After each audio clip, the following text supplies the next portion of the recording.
No one deserves it more than Lisa Vega. I met her, I spoke to her, and I am in awe of her.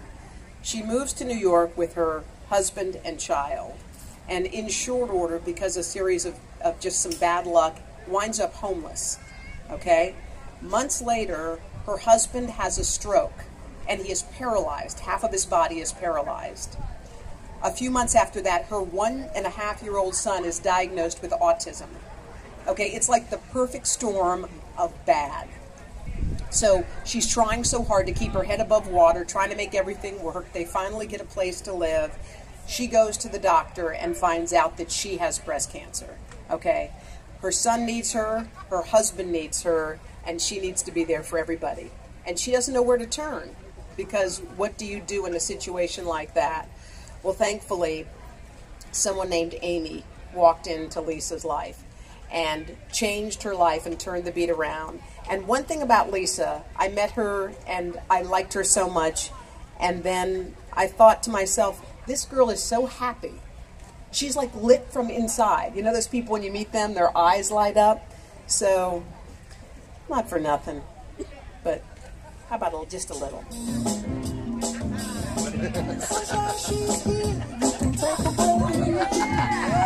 Isn't she? Yeah. Just got to get to the chorus. So good. You know what? She is.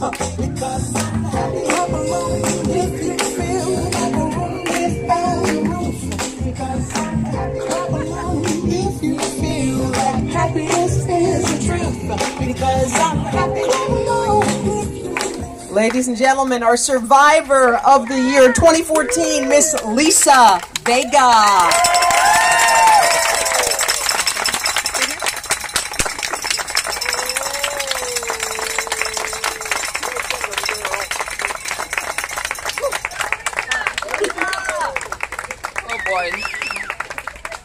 I am so nervous and so appreciative of being honored this year.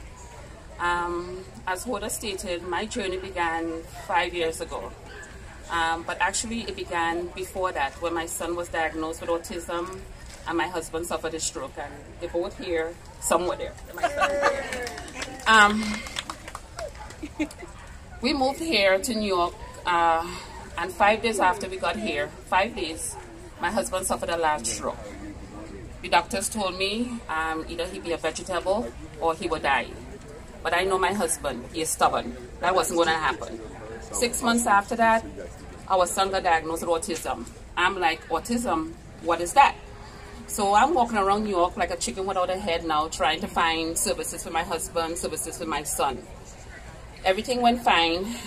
I had a mental thing going on in my head where I'm on a mental vacation in the Bahamas. I'm seeing beach, I'm seeing sand, I'm seeing water. Then came my 40th birthday. I decided to give myself the birthday gift of a mammogram. I went, everything came back as being normal, but it told me to go back in 6 months for follow-up. I went back in 6 months, sat down in the examination room, swinging my legs, okay, doctor, hurry up, come, hurry up. In comes this doctor with no bedside manners. Mrs. Vega, I'm going to put the cart before the horse and tell you right now you have stage 2 breast cancer. Very likely surgery, chemotherapy, radiation. Any questions? So I'm like, okay, who is she talking to?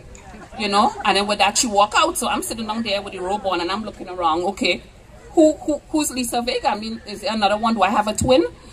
So I walked out. I went to see the nurse, scheduled an appointment for me to come back. I did my PET scans and everything to follow, MRI, and it was discovered that actually I was stage 3C. The cancer was spreading aggressively, and immediately chemotherapy. Now, my concept is that God will give you more than you can handle.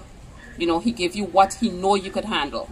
And from that day on, I know I had to be here for my husband. I know I had to be here for my son. And I decided that I'm going to kick cancer. Can I say ass?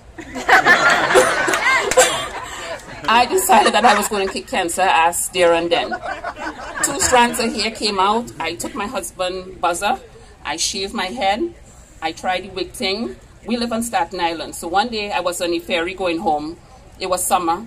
My scalp is itching me. This wig is there going like left to right. I say, you know what, the heck with that? Yank it off, stuff it in my bag. People start applauding me on the boat, you know?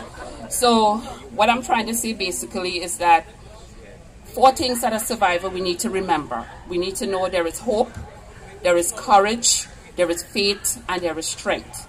You know, I have met survivors 1 month into survivorship. I have met survivors 27 years in survivorship. And the first time that I did the Komen walk was 4 years ago. I didn't know what to expect. All I saw was this sea of pink walking towards me. And I said, wow, I'm not alone here. There is hundreds upon hundreds upon hundreds of others. And each one of you gives me the strength. You know, I have a team of friends, the Hope Floats NYC. They have been my biggest supporters. I love this girl to death. My husband, he's there. That's Edward. He survived a stroke. And there's my son, Eddie.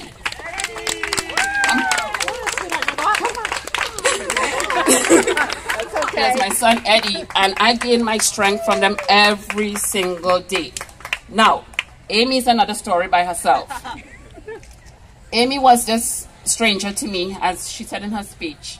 And we live on Staten Island. It was just 3 of us. I had no family. I had no friends. I didn't know anybody because I'm dealing with stroke, autism, and now breast cancer.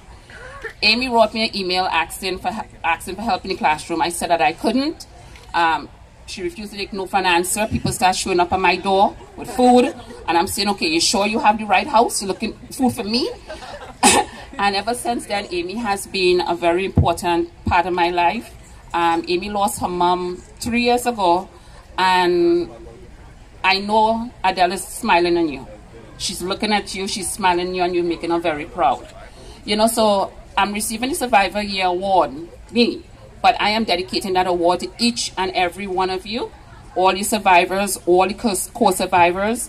And the only thing I have to say is that we have to keep the fight going. We're here to race for the cure today, but the race is continuous. We have to continue doing this every single day. And it's my strong belief that once and for all, breast cancer will be eradicated sooner than later. You know, so don't end the race here today when we leave at 12 o'clock or 1 o'clock. Let the race continue. Okay, so once again, thank you for the award. Thank you for my supporters who are here to support me. And you all have a great day.